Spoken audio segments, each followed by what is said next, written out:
morning, good morning, good morning, good morning. And welcome to, I thought it wasn't going to the value, but and welcome to another episode of Island Tea with your fave Amali.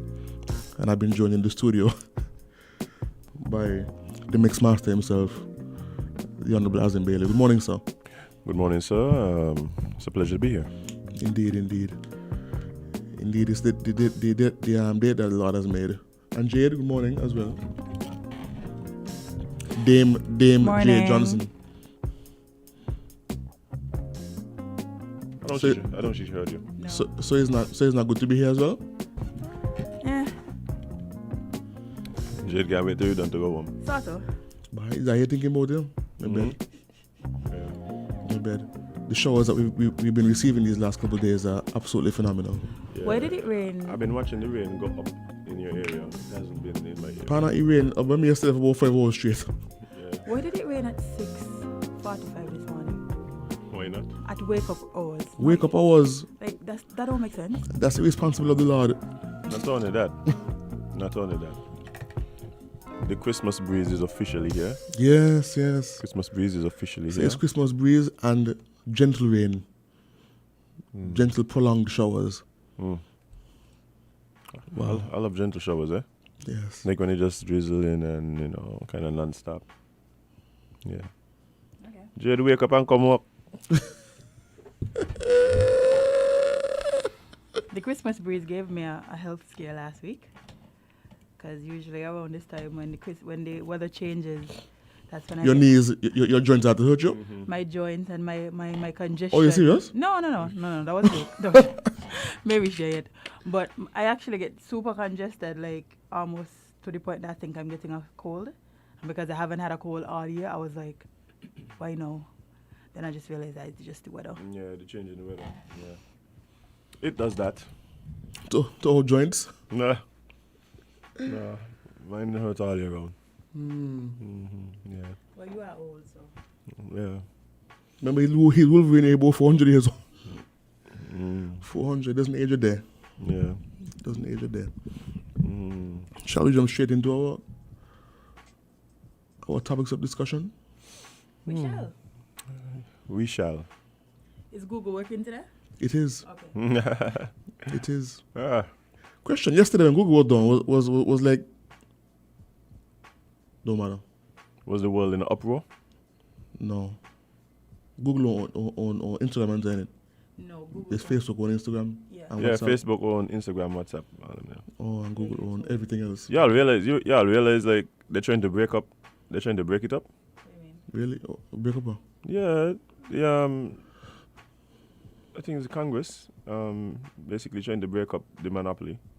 That Zuckerberg has? Yeah. Yeah, they've been trying for a while. So, but they just issued like a new whatever it was. To be tabled. Literally last week. Yeah, last week. So they're having the discussions and blah blah blah blah blah. It's not gonna happen, eh? No. Yeah. Okay. But you No. break up something that I own. Like, They do that all the time. Like, no, they do it because like when you have one person owning like 80% market share, then things go horribly wrong. Oh, but it's okay for a few people to own 4% of the market share of everything, of all the wealth. Well, the wealth is one thing, but when you get all that wealth from one place, then you could dictate like the entire, like that one entire market. Then they make So basically, they encourage you to diversify your portfolio. No, they encourage you from a young age to believe in the American dream. You can be what you want to be, and then when you be what you want to be and you do too well, they say not so good. They say not so good in this one thing, so nobody else could do good. Well, as him, who tell them to suck? Is that my fault? Everybody else sucks. I'm good. But the thing about it, right? What is rough is Bezos. Like they kind of not. Bezos is actually Bezos. Nobody could tell me that Bezos ain't like the real president of the United States. Like the man got like a $600 million contract with the CIA. He sits on a Pentagon board and like basically owns like 90% of internet like revenue. That's my guy. Yeah, Must but be nice. Bezos. Nobody tell everybody else to suck. Exactly. Everybody started on the same playing field, you know? Zuckerberg started as a poor man, you know? And just happened to... And happened to make all the right moves and dog out the right people. That's very important. I don't know if on the same playing field is correct, but I get what you're saying. The thing though is it all has to do with also just when you're born here. Like it's kinda luck to you. It's true, because yeah, people with these skills are like a Mark Zuckerberg. Probably have been the people everybody laughing at like 200 years ago. Also, people with the skills of Mark Zuckerberg who would emerge now are people who are poor. Right, exactly. Because Mark Zuckerberg already exists. So it's opportunity. Yeah, it's all about opportunity. Yeah, but at the time when he began his journey into the tech field and so, there were others. Yeah. And they failed. And it's not his fault that they suck. Well, yeah, he thought that I suck. I mean, he kind of failed some of them because, like, you know.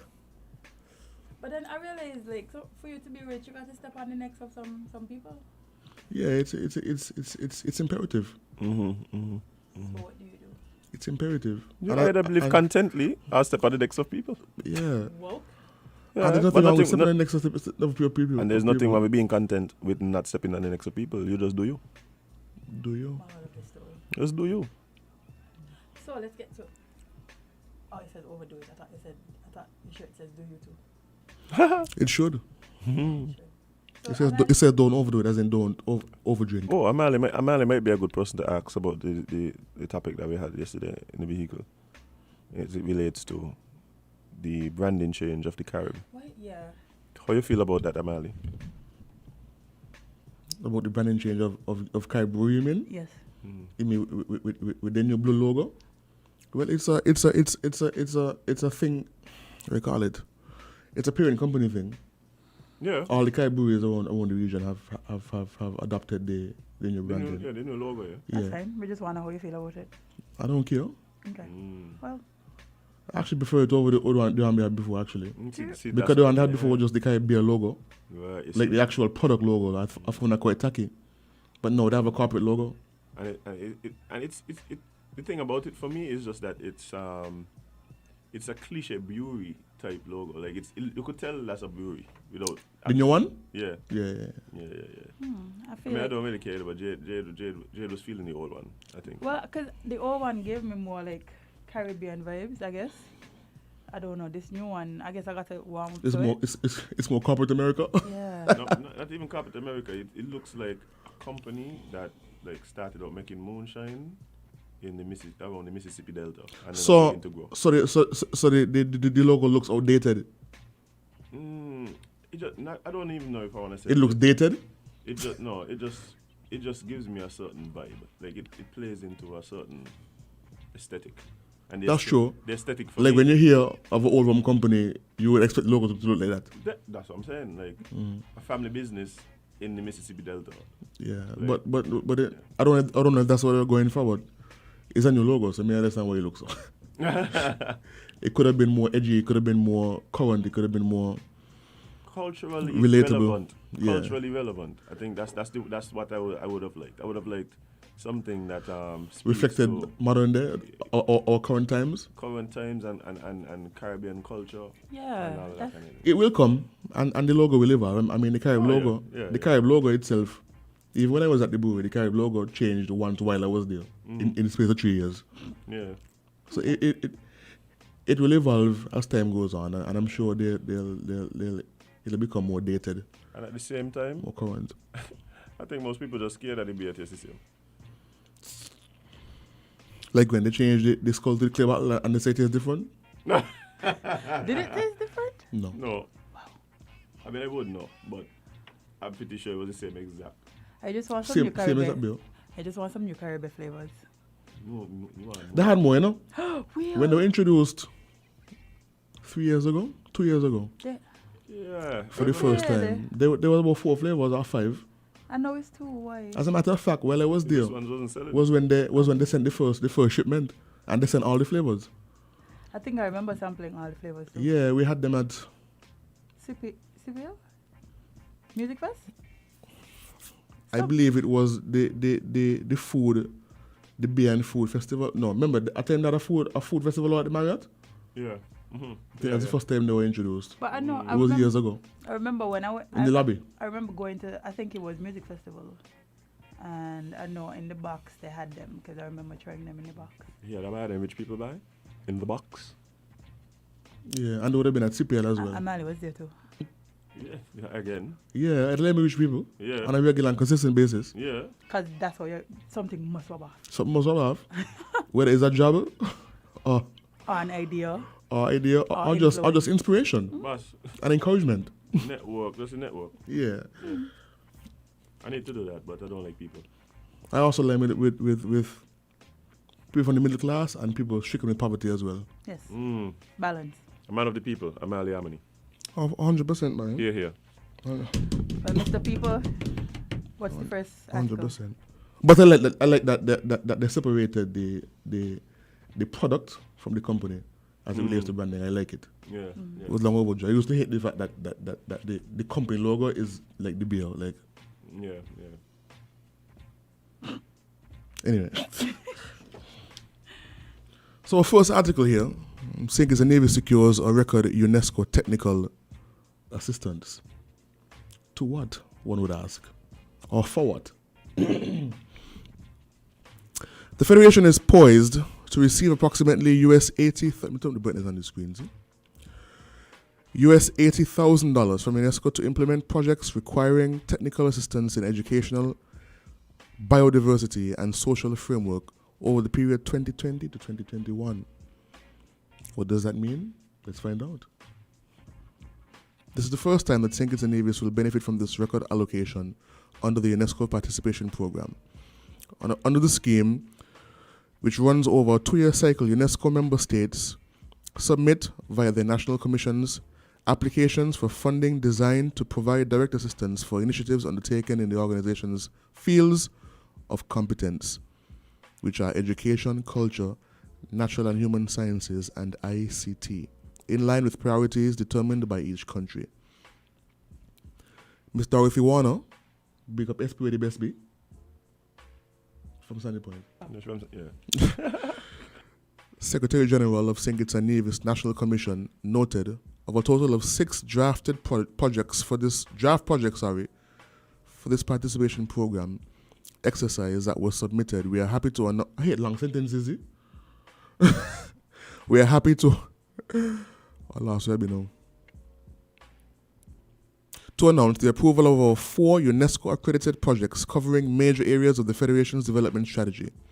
The support is accompanied by high-level experts as consultants and coordinators in their respective fields of education, biodiversity, and gender policy. Should I continue reading? I don't think so. But this is. Oh yeah, I should. Among the UNESCO-approved participation program projects are National Gender Equality Policy and Action Plan, developing a regulatory and operational framework for the establishment of the National Teaching Council, enhancing the National Accreditation Framework, and strengthening the St. Kitts and Nevis Accreditation Board. And lastly, clean up exercise at the St. Mary's Biosphere Reserve. Yeah, that's UNESCO, yeah. But I mean, it's good. It's good that we're tapping into these resources. I mean, there are a lot of these agencies out there that really and truly got the money there to give it. Well, and like I said, I think it's important for us as a nation to really tap into these resources. I think we've not necessarily taken a full advantage of them, so I'm happy to see that. And not only that, I know this might be a record in terms of the amount of projects and funding or whatever, but I know that we have been, there's other projects even last year. There was one that had to do with sports. I think it was the development of a sports policy. I know there's also work on the development of the national cultural policy. So, and all of these are being supported by UNESCO. And bear in mind that UNESCO doesn't necessarily just give you money and be like, hey, have fun. Like, they provide a lot of support in terms of technical expertise in a lot of these areas. So especially in things like the policy development, the They have a lot of people who specialize in that stuff and have a lot of resources in terms of, the human resource people you could tap to help you with the development. So, kudos to them. What I would like to see is more. I know there's been a push for it, but more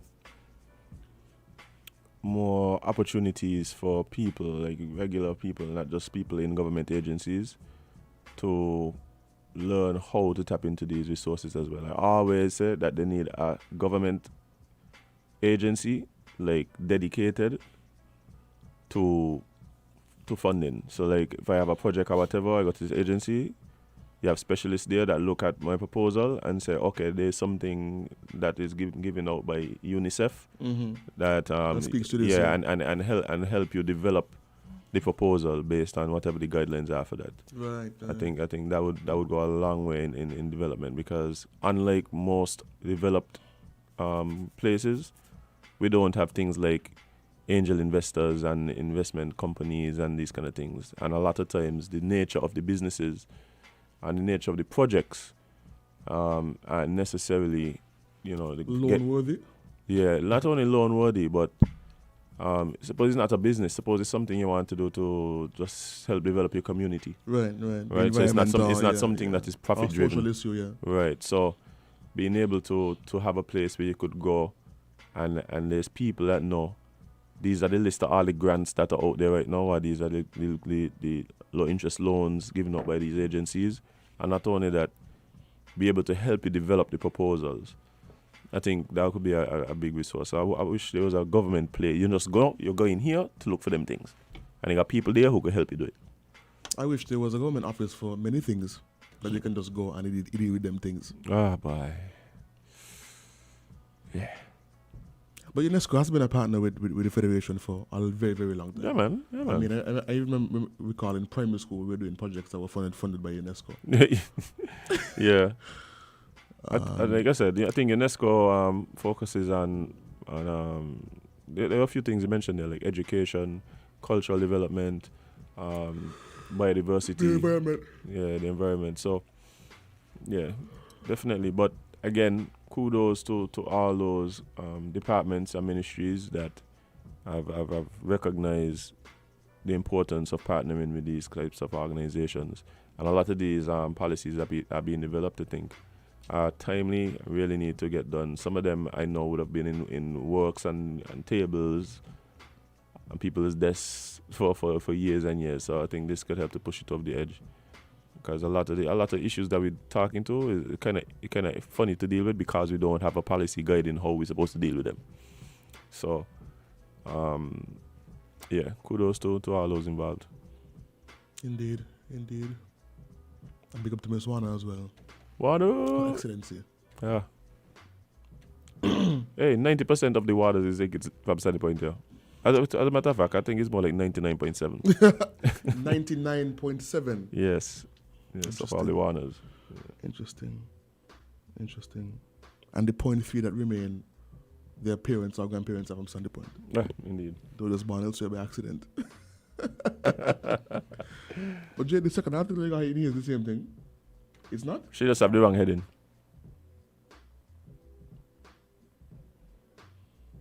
No, Kevon does feel.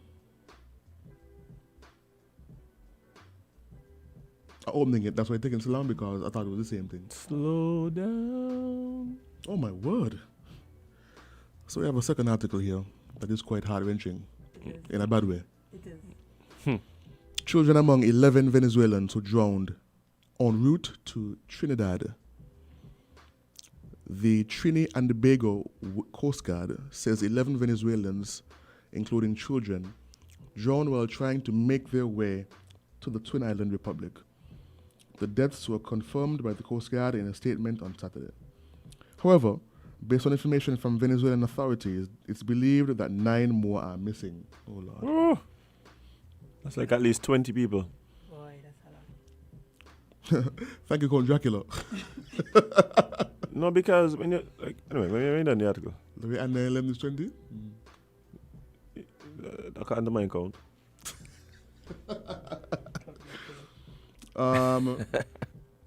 The Coast Guard said it received information from Venezuelan authorities that 11 bodies, oh my gosh, had been recovered from the waters close to the Venezuelan coastal town of Guida. Yeah. It's a town with a G. Yeah, Indian people.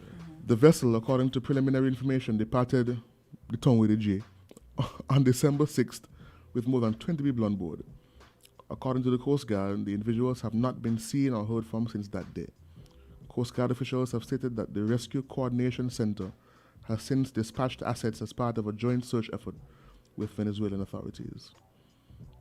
The Coast Guard added that it continues to provide border security services in the face of the threat of COVID-19 to, and I quote, maintain the safety and security of Trinbago through the conduct of maritime security patrols within our area of operations. A short article by Oh boy. Tragic. Yeah, like, I can't imagine the hard decision to pack up my kids and put them on a boat to cross the water. In search of a better life. Probably. And that is the issue right there. The issue right there, like a lot of times, the country that is being, like, where people migrating to, like they see it as they see a need to protect the borders, protect their solidarity, and like you could tell, like even here, like we get on. There's a certain way we speak about, let's say, Spanish people or Jamaican people or whatever. But we don't necessarily, in those conversations, acknowledge the conditions that would cause somebody to want to move away from their friends, their family, everything they've ever known. Like, there has to be something happening in, like, when you see it in mass. Mm. When you see it in mass numbers, like, yeah, and I think that's what we need to focus on. We need to focus on what is it that's happening in these places that are seeing this mass exodus of people that would really like cause them to want to leave like this. Like that is the scary part. That is the scary part. And we know Venezuela for the last at least 3 years has been like just turmoil. Yeah, man, like and then now they have COVID to deal with as well, and they probably don't have the resources to. They didn't have the resources to eat bread. Yeah. Like they had serious food shortages in Venezuela for years, and the problem is that because of the nature of our like how we consume media and we consume information, like it gets all hyped up for like a day or two. Mm-hmm. And then something else happens somewhere. Yep. Or something like a sexier story come up. Exactly. And then they forget all about the tragedy. Yes, and in our minds it's almost like it's fixed because we're not hearing about it anymore. But not only that, but because of how, as you said, how media is so fast, like if a bigger tragedy happens, like right now, let's say 2 people die in Venezuela, but then 16 people die in St. Kitts, the coverage going to be more on St. Kitts because that's a bigger news story, so... There's a comedian called Patrice O'Neill and he died, right? Yeah. Okay. He very died. Yeah. I miss him. Anyway. He died in 2008 from a stroke. Anyway. Well, complications from a stroke. But one of the bits that he used very, very often is the level of care that society has on a particular subject is directly related to the news coverage. Yeah. So he's like, he would dive into a joke and say, I could joke about this because we don't care about it anymore because the news won't put it anymore. So I could joke about it now. Yeah. No, it's true because let's like whatever is hot in the news is what people gonna care about at the time. Yeah. Whatever you turn on your TV to see on CNN and NBC and BBC, that's what people gonna talk about. No matter what else happening in the world, whatever is on your TV at the moment, that's where your focus going to be. Not just that, because of the huge influx of news that we receive, and from social media and the news networks, etc. We have been, I can't remember what the word is. Desensitized? Yes. I was about to tragedies. Mm-hmm. I was just about to say that. 100 years ago, you would hear that a tsunami hit, the east of Taiwan, and 30 people died, and the world would be like, oh my, that's terrible. But now you hear about that, it's like a tsunami hit East Asia and 1,000 people were displaced. Lost their lives. We're just like, I'm glad me ain't cross there, boy. Glad me ain't cross there. That's generally the consensus. And then we're going to say, SK Sweet. Yeah. Yeah. I literally was about to say that same point because I feel like we've been so desensitized, like even... We ain't get them more. Yeah, like no, when you hear that there's a mass shooting in a school in the US, just like, next one. But not only that, you know, I think we've also, which is ironic, but as we've become more and more connected to the rest of the world, we've become more and more self-absorbed. Mm-hmm. Like people just care about their own matters and their own thing. Yeah? Like people ain't really care about nothing else right now. Yeah. Me and mine, that's what we're focused on. Even though we live in an age where we're more connected to the people around us than ever before. Because it feels more normalized because we see it so often. Like once ago, we would see a tragedy, like 9/11. 9/11 was a big tragedy because like we've not seen anything like that. Mm. No, there's literal mass shootings in America every week, and it's like okay. Yeah, forget we're in a pandemic that claiming more lives than all the wars put together. Nobody. Like everybody like that's I mean and yeah like it's kind of insane. It's kind of insane when you think about it. But like I said, I think as society. Volume on the mics? No? Okay. What is that? The volume. No? Yeah. Why? Somebody said I need turning up. Okay. Well, but yeah, I was saying that it's kind of because we're so self-absorbed as society and we are like kind of all in our own worlds in terms of what we actually care about.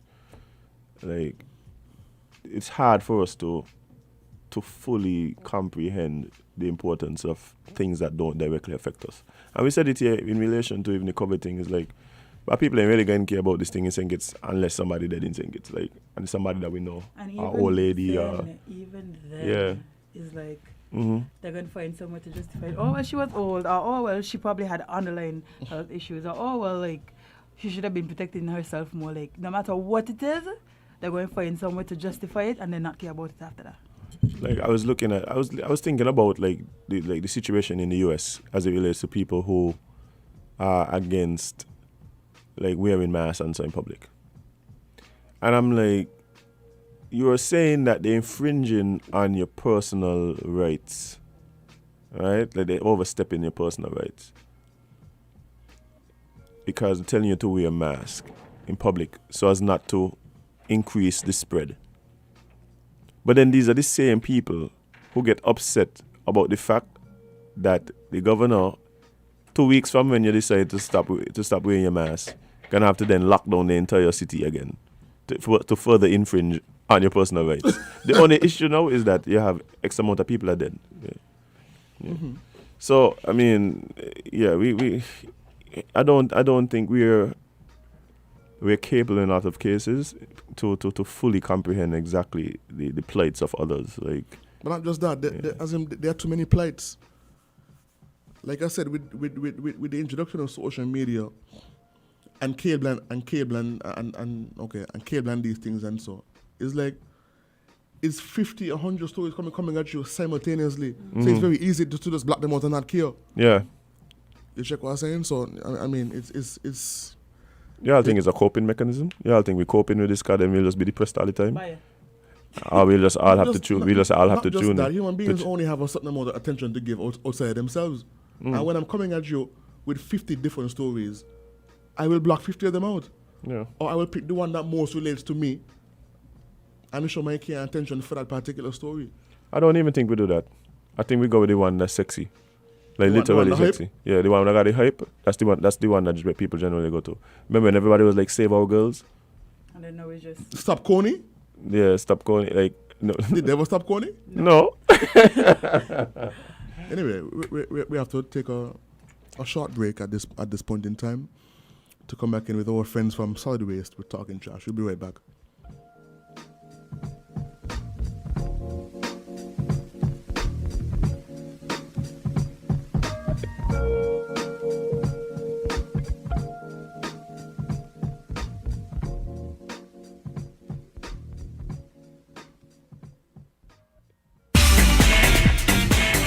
Found the sound 98.9 FM.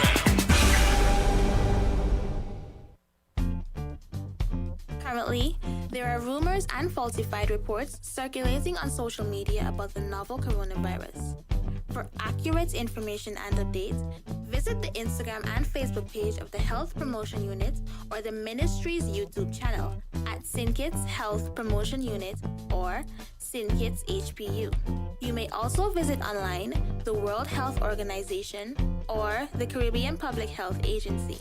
For further contact information, please contact the Ministry of Health for more info at 467-1172 or 467-1108.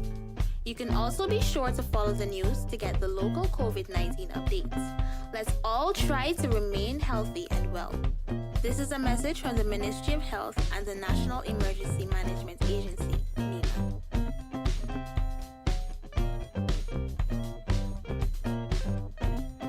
If you say you love your little dear country, try to do something positively. Be a watchdog for the environment.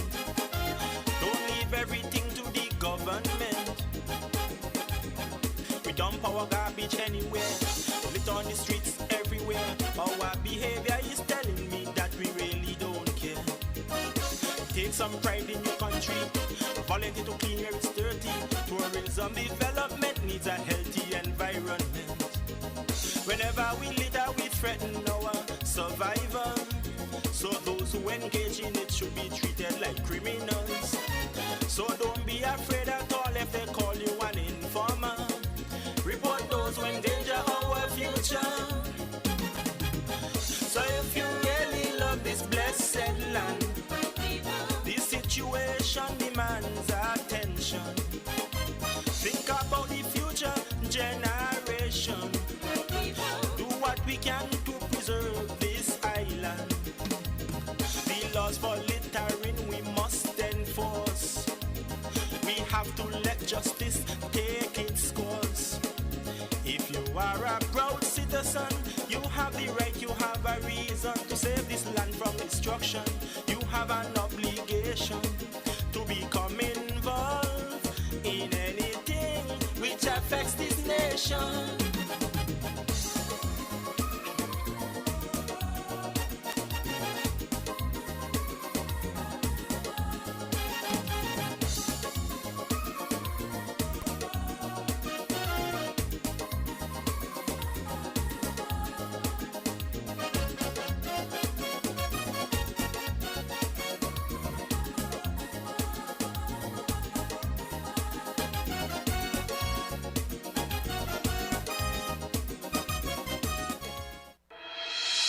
The Solid Waste Management Corporation, SWMC, is working hard each and every day to keep St. Kitts clean. Our primary mandate is to collect household waste while maintaining the engineer sanitary landfill in Connery. While it is the responsibility of businesses to see to it that their garbage is properly collected and disposed of at the landfill, the SWMC offers a commercial waste disposal service with our NOSI program. We also offer a bin rental service where persons can rent large bins to do community cleanups or other waste disposal activities. Additionally, our headquarters in Taylor's Range include state-of-the-art conference rooms for rental. So when you're hosting another event, consider using the SWMC conference facilities. We want to continue serving you by keeping our environment clean, because at the SWMC, waste matters. For more information, call our office at 465-9507. Okay, good morning once. Go ahead. You're doing good. Good morning once again to all our radio listeners. And as usual, it's a pleasure once again to be back with you with another episode of Talking Trash. Today, the 15th day of December 2020. Already? I'm telling you. December almost done? Almost Oh, done. you feel Christmas yet? You feel Christmas? No. Me neither. All right, Talking Trash is here every Tuesday morning right here on Win FM 98.9 from 8:30 to 9 a.m. I am your host, Ainita Lake, Collection Manager at the Solid Waste Management Corporation. And this program comes your way to educate you and inform you of what's happening at Solid Waste. At Solid Waste, we deal with the generation, collection, transportation, disposal, and treatment of solid waste here in St. Kitts. I am alone today from the corporation, but I have next to me, as usual, a very helpful young man who will engage me as I Indeed. go along. Okay, Indeed, thank indeed. you. Yes, remember you can call in with your suggestion and concern at any time. The line will be open and we're happy to take your call. Okay, as we look forward to 2021, Solid Waste will be embarking upon a campaign to educate and improve its effort to significantly decrease the amount of waste that ends up at the landfill and to protect the environment. So we are encouraging people to rethink what they consider waste. The campaign will be designed, it is designed to inspire our community to take a second look at what they are throwing away, how much they are consuming, and become active participants in waste reduction efforts. We have a call already. You want to take it? Yes. Okay, we'll take the first call. Okay, good. Okay, all right. Carry on. Okay. Our goal for the campaign, like I said, is to increase public awareness about recycling and waste reduction and increase resident waste reduction behaviors by providing them with a simple, easy step to reduce waste and improve their lives to save time and money while strengthening the community connection. Okay. Apparently the call is back. Let's see what they... Okay. Caller, good morning. Welcome. Yes, good morning, sir. Morning. How are you all doing? Aye. Okay. We're going to go back in the bed. It's raining outside. That's lovely, man. That's lovely. I want to drown the corona. I wish. And let that go down in the sea. I know, right? Mm-hmm. And good morning, madam. Good morning to you, sir. Okay, I know you're doing good because I hear you. I'm laughing. Now, I am the teacher today. Okay. Now, businesses make trash. And we also make money from trash. Now, there are a few people call me and ask me how to get to solid waste because they want to have one or two large bins for a community. And I give them numbers to call. They said, but they ain't answering. And they did answer one of the numbers. I think they said it was 1798 466. Yeah, that one. Mm-hmm. And all of them have the same complaint. While they're there making their request or whatever, bleep, phone cut out. And all of them cannot be lie. So that telephone there, 1798, that there needs to be fixed. Please, because you all will lose money from not being able to address the request that the people are making to you all. Please, when you go back into the office, tell Mr. Keith Lee that the people afraid to call he. So they complain to me, and I am not afraid, so I'm telling him to get the phone fixed. And you all could do better business and make more money with your phone working perfect. You see how I call Win FM and my phone ain't cut out? That is how solid waste phone supposed to operate, please. You hear? And anybody went yet to look at the square? No. Please answer when I hang up. Thank you. I'm to the square. Oh, lady, have a good Christmas. Have a Merry Christmas. And a COVID-free 2020, what is it, to 2020, 2021. Thank you. 2021. Thank you. Same to you, sir. All right, thank you. And I hope you all don't have any trash. Okay. Okay. All right. So I want to thank the caller as usual. You know, he always calling with some real positive and give us some positive input. We have been encountering that difficulty for some time with the telephone. The telephone company that comes and check it out, but I'm sorry to hear that it start again. The problem start again. We'll look into it. Thank you for really, bringing it to our attention. So, okay, so we'll continue. We'll be promoting the 7 R's of sustainability. That's we think, we fuse, we juice, we purpose, we use, recycle, and refurbish. We want the resident, we want our people to rethink how they view the natural resources, understanding that natural resources are limited and can greatly influence the choices you make in everyday life. So when purchasing items, remember every dollar you spend or don't spend is a vote you cast for the world you want to live in. It is critical to realize that every choice you make is very important to the health of the planet. So one way to rethink about the choices you make is to conduct what we call an in-home waste audit. This will allow you to see the areas in your life, in your house, that cause the most waste. And to reduce this, we're considering using, what we are recommending is that persons use the same thing over and over once there's value in it. For example, you can use your water bottle over and over. And for a more durable option, you can consider purchasing a reusable water bottle that will last, such as a stainless steel or a glass bottle. You will find that not only are you saving the environment by purchasing the water bottle, but you're also saving your wallet. So if you have concern about tap water, there are many water filters that you can purchase. And we want you to look at refuse. Sustainability defines refuse as refusing to accept or support products or companies that harm the environment. And one way to do this is to refuse items that are overpackaged or packaged in plastic. While it is difficult to refuse, all plastic items, we want you to be more conscious. And want you being more conscious can help you change your habits, whether bad habits, I must say, change your habits.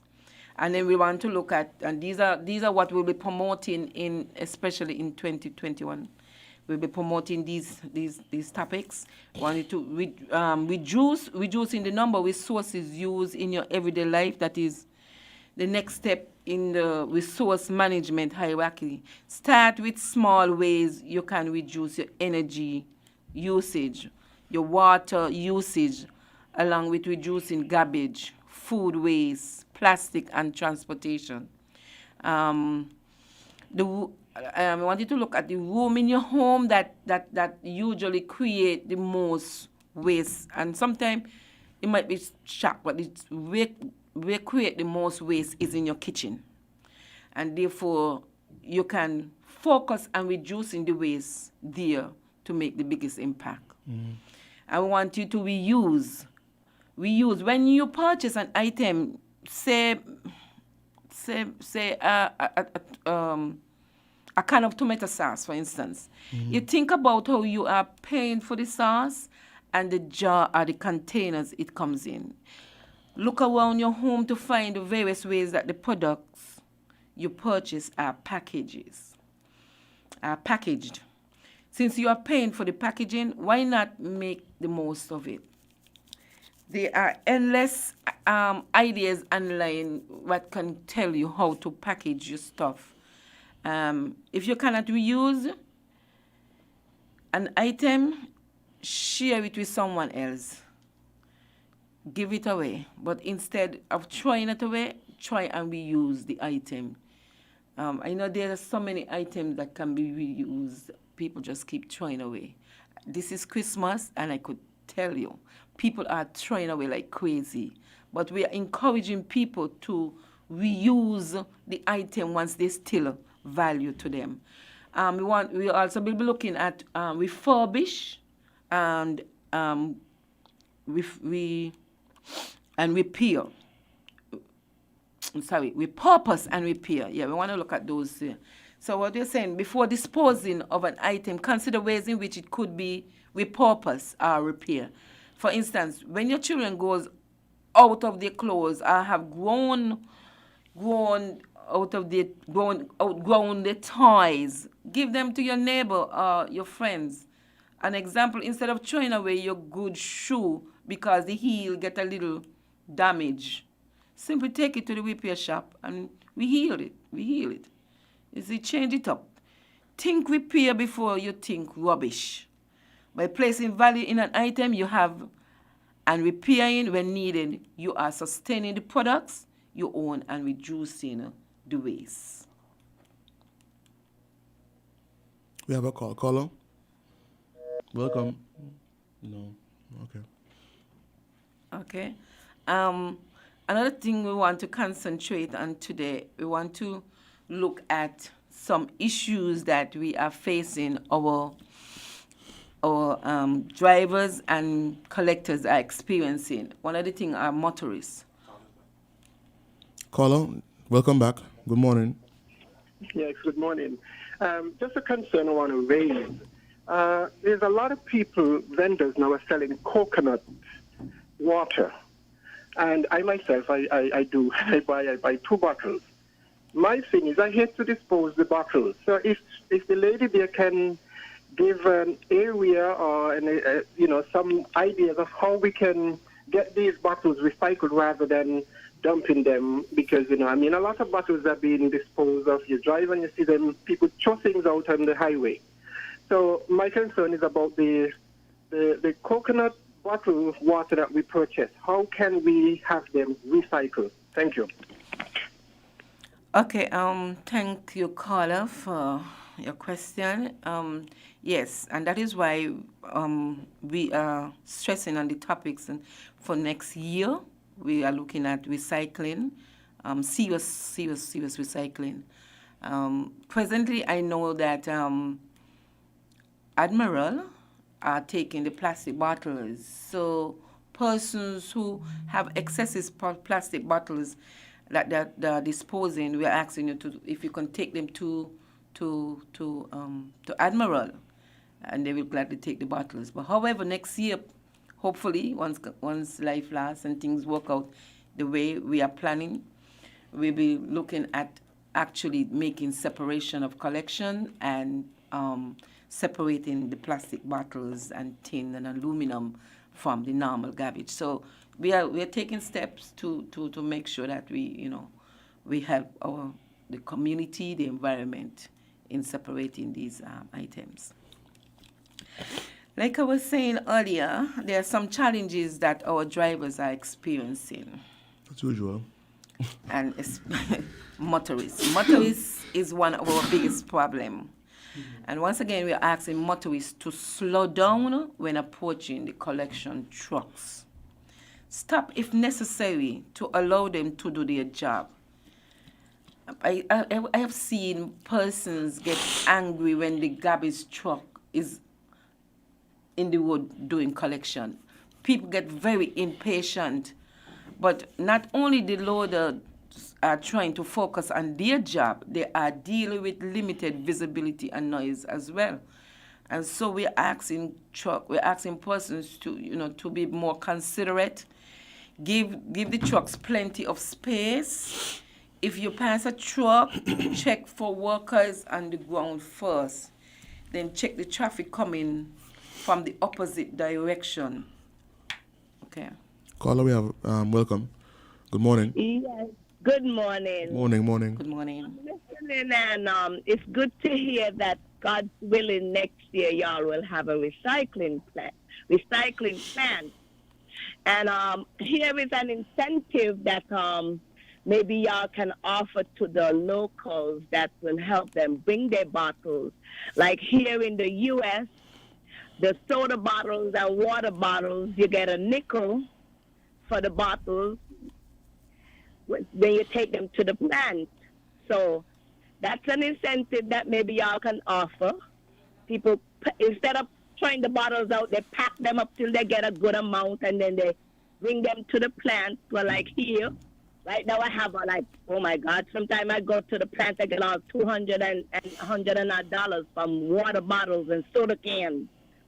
So that's something that y'all can implement down there that is will help the environment and also put a dime in somebody's pocket at the same time.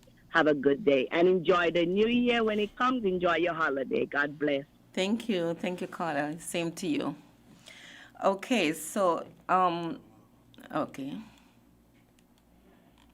another call. Good morning, caller. I do like the idea, and like Amali, sometime when you finish, you normally put in, don't overtake in roundabout and so on. Yeah. Maybe you can add, look out for the garbage collector, because if they don't come 1 week, we're in trouble. Indeed. Find some way to get that message out, please. Yes. So that people will slow down when they meet the garbage truck, because those fellows are very important to us.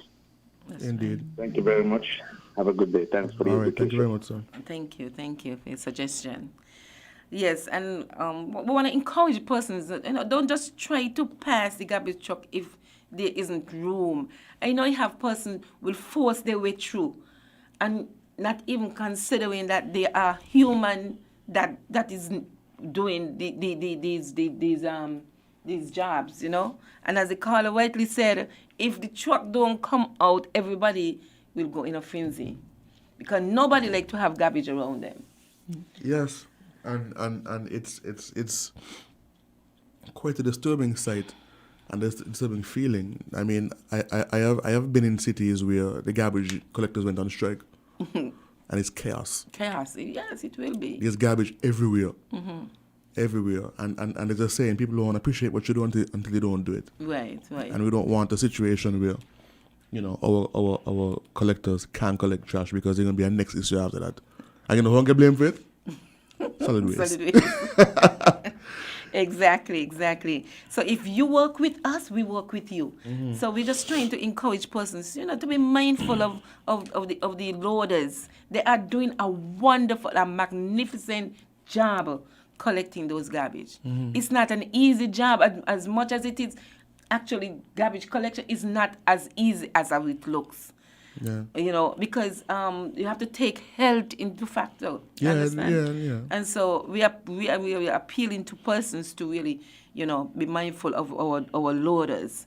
If the traffic, if there isn't any room, if there's upcoming traffic, if it's not visible for you to overtake, if the guys are in the road moving the bin from one place to another, please be mindful and be careful to slow down and try to avoid having to hit our loaders. Indeed. And if we follow these steps, we'll all make our garbage collection and our collectors' job a whole safer. There's also trees that are overhanging trees in the road. That is another challenge that we have with persons having these loaded trees hanging over in the road, causing obstruction to the trucks when passing. And we are saying, if the truck is coming in your area and you have a tree, just simply prune the area, cut the trees so that the truck will have a free flow of doing their job. And I need the timer. No, go ahead. Okay, so there's some particular areas where the garbage truck also has difficulty entering. For instance, Olives and Shadwell West and Virtual Hills, because the challenge there is the road. The road are not pitched, and with the constant rain. The truck slipping and so. Right, and the load of potholes, in the road, so it makes it difficult to go into these areas. And we are hoping that we see progress in terms of the road being taken care of in these areas for 2021. I know it's right now things are tight and everybody is thing, but service is of number one to us, and we want to make sure that everybody, garbage are being collected. We don't want to leave no one behind. However, when the roads are like that, it is difficult for the truck to enter in, and we end up getting lots of complaints that the garbage are not being collected, the garbage are being left behind. I just want to applaud to persons who, in certain areas, if you can bring the bin, because the bins are wheelie bins, if you could just pull them to the closest easiest access point for the truck to help. Because if you help us, we help you. We work together.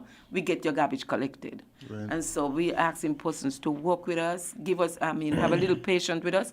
We're gonna do whatever we can in our power to get your garbage collected. However, there are times that we might have a little difficulty getting to your area, but we are saying to you that we will try our best and do our best to get your garbage collected. Wonderful. Right. So folks, just to reiterate, just be patient with solid waste.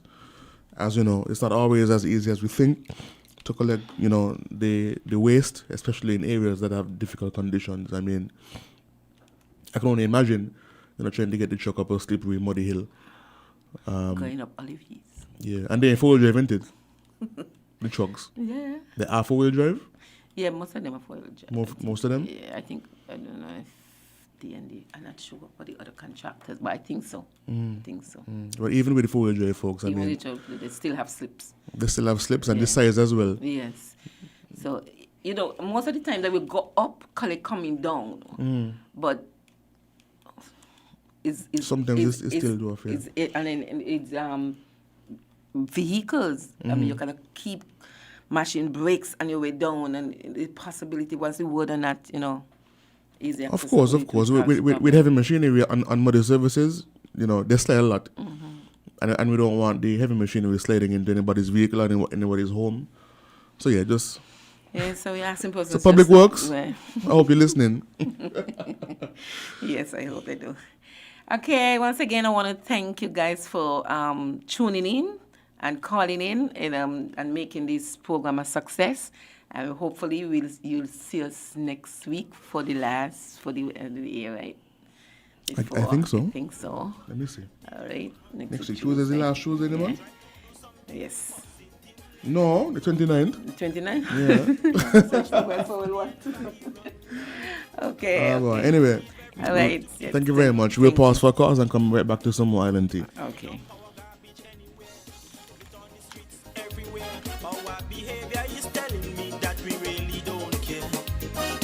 Take some pride in your country. Volunteer to clean where it's dirty. Tourism development needs a healthy environment. Whenever we litter, we threaten our survival. So those who engage in it should be treated like criminals. So don't be afraid at all if they call you an informer. Report those who endanger our future. So if you really love this blessed land,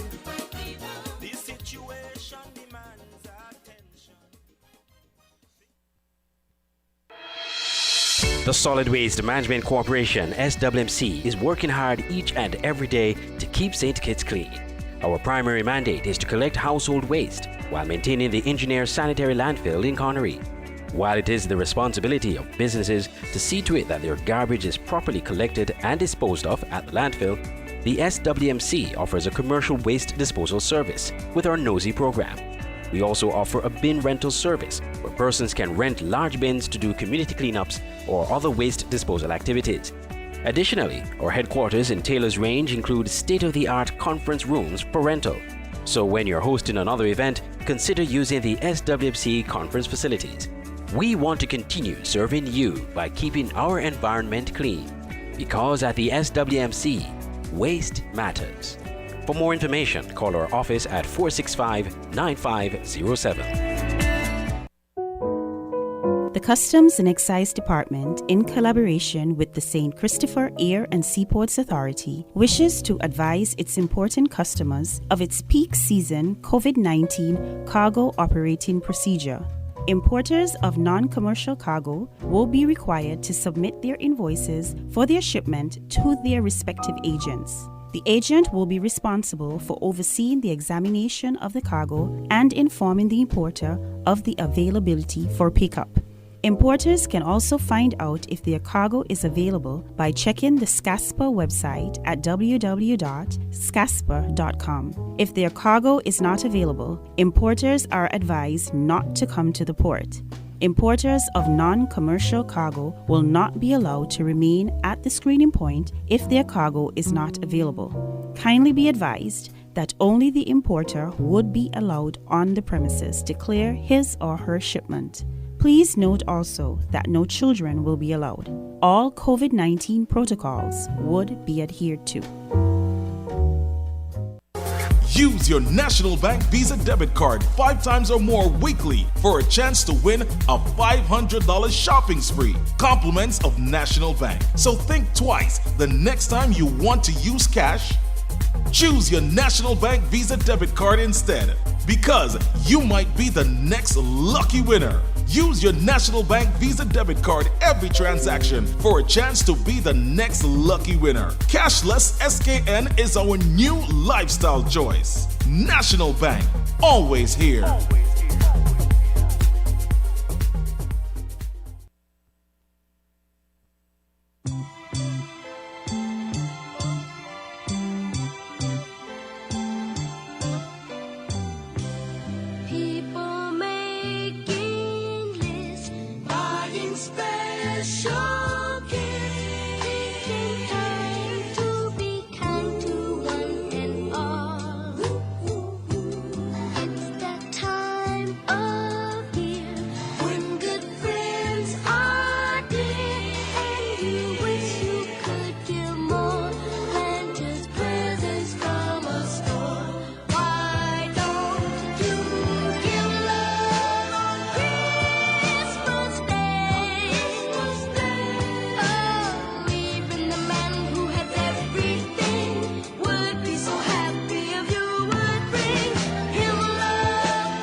And welcome back to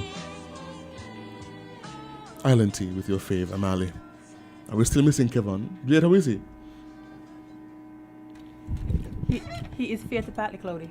With a few scattered showers? Yes. Biometric pressure above normal? There's some pressure. Bowel metric pressure? There is very much some pressure. Wow. Low blow. Literally. Yeah. Wow. We're getting back to the boy. Bye. The puns are running wild. The puns are hitting. I want a reason why. Every week I beef with this mic, you know? I don't understand. Every single week I beef with this mic. Jade too concerned about looking good on camera. No, I'm trying to not make it block you. I don't really care. Okay, carry I have on. a particular interest. You don't have a particular interest in being blocked by a microphone. Wow. Amali, what other article? Okay. Go ahead. What are you talking about? Kevon just shouted, "I still alive," in all caps. Yeah, we know. Even though you're alive. The man to mention him as a fave. With your faves. And I can't read the last sentence. Wait, let me see what he said. Turn up in here? Okay, yeah, Amali. Let me see what he's... Oh, wow. He's shouting. I'll show on the camera. I'm going to out him. Jade, where you find these articles today? They're so dark. The internet. Wow. It was a dark day. That's why people ain't care about things anymore. Have you met Jade? Jade will find these articles. My word. These articles would actually find Jade. Yeah. Based on based on her search engine habits. Oh, yes. Cookies. Mm-hmm. Jay, did you know that a Guyana man killed his wife and children in an arson attack? What the? 13 December 2020. Look here. Before you even continue, right? I just don't want to believe the stereotypes, like the dark stereotypes about Guyanese people. Look, I read it right and I said the same thing. And it's like, yo, like the story is always supported. Like, come on, like. So what it mean? Azim is me reading this last night. Like, what? Like, come on, like, you know all the horrible, tasteless jokes that people make about Guyanese people drinking Gramazone and killing the woman and killing the woman and poisoning. And son. Like, it's like, it's true about him. It's true that people make these jokes, or it's true that it happens? Both. Oh boy. Oh, boy, I tell you, I see a video of a man suffering immensely from Gramazone and the ground. He drank it, right? Yeah. And, oh my God, it was green. It was traumatizing. Like, and the man just dead in front of everybody. That was, I watched that video too and it was traumatizing. What, they're desensitized? Anyway, let me jump into the article here. For all listeners who are eager to know what this man did. Well, we know what he did, but how he did it. The plot thickens. A man is in police custody after he murdered his wife and 2 children in Batika, Guyana, last night. Last night? It would have been night before last. Yeah, it would have been night before last. I'm reading the article. Oh, sorry, go ahead. And I also mentioned the date of the article as well when I began. Mm-hmm. Don't let us interrupt you. Thank you. This article dated 13 December, 2020. I said that. The bodies of Caroline Kennedy, oh Lord of mercy, no more. 5-year-old Mariana Downer, and the 3-year-old. I'm sorry. Jade. No. I'm sorry. My stomach upset now, yeah. Yeah, we could talk about like Buju Banton winning an award or something. Why he do that? Who gave him an award? Mobo. Amali's upset with Buju, eh? Like he's not over what Buju said. And the 3-year-old Gabriella Kennedy were found in the remains of their house in the 4 Mile squatting area. Lord, the poor too. Life done wasn't going good already. Bro. And they want to kill them. This is where we see this. This is where we see these kind of things. That is not true. Anyway, continue. No. This is where we see them kind of things. Not saying that it don't happen in other spaces. It's more prevalent. Rich people that can let you into. Yeah, but we see it more in low socioeconomic situations. Yeah, we do. After it was gutted by fire, Kennedy was seen arguing with the suspect hours before the house was set ablaze. The suspect was apprehended by residents and handed over to police. Amen. Batika Mayor Guilford Marshall condemned the murders, and he said, and I quote, "What I witnessed was beyond comprehension." Oh, that's all he said. Okay. Marshall. Hey, much more to say. Oh, he said some more after that. Marshall said in a Facebook post, "Little Mariana Downer and her sister Gabriella Kennedy did not deserve to die the way they did." Duh. He just said in the obvious, man. Man. He continued. Make a statement. Yeah, but like your statement. You have to state the obvious. You see, this is what happens when people don't make statements sincerely from their heart. Like, duh. They didn't deserve to. Like, I have the exact opposite view of this. But why would he say the same thing everybody thinking? How else you can think? If he said anything else than that, people would have been like, well, I still feel like that because you said they didn't deserve to die in this manner. Duh. Exactly. But what he's supposed to say? You know, right? That's what he's supposed to say. Like if he said anything else other than that, it would be a problem. He continued, their mom, Caroline Kennedy, I'm certain, was looking forward to spending the holiday. He vexing me now. Looking forward to spending the holidays with her dear daughters. Like Mariana and Gabriella, she did not deserve to die in that tragic manner. It is cruel and heartless to kill your spouse. But a father who killed his daughters is not human. He offered prayers and condolences to the grieving family and community.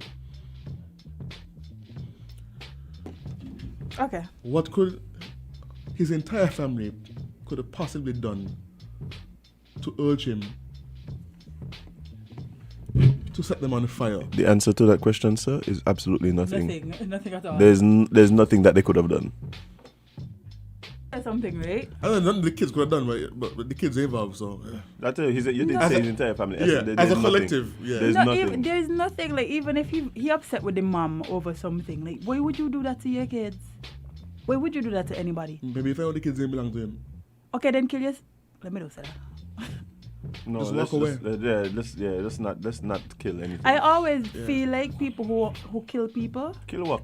If they want to, if there's anybody you should kill, it shouldn't be other people. I believe people should have the right to kill themselves. If they want, it's their life. Yes, but don't kill other people. Like, yeah, I don't support murder. Like, why would you kill? Your kids literally didn't do anything to you. They're kids. 3 years old, eh? Like what? That's probably adorable, eh? 3 and 5. Like, come on, eh? I can't understand that, yeah. Trust me. I don't even attempt to. There's some. But then again, he's clearly unstable mentally.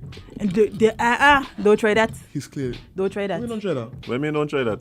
That has to be the reason. There's anything sane about what he did? Would you do it? Exactly. No. So he's insane. He's insane, Jade. Like, what are you saying? You know why I said don't do that? Because a lot of people like do things and then use this insanity thing. They still go jail.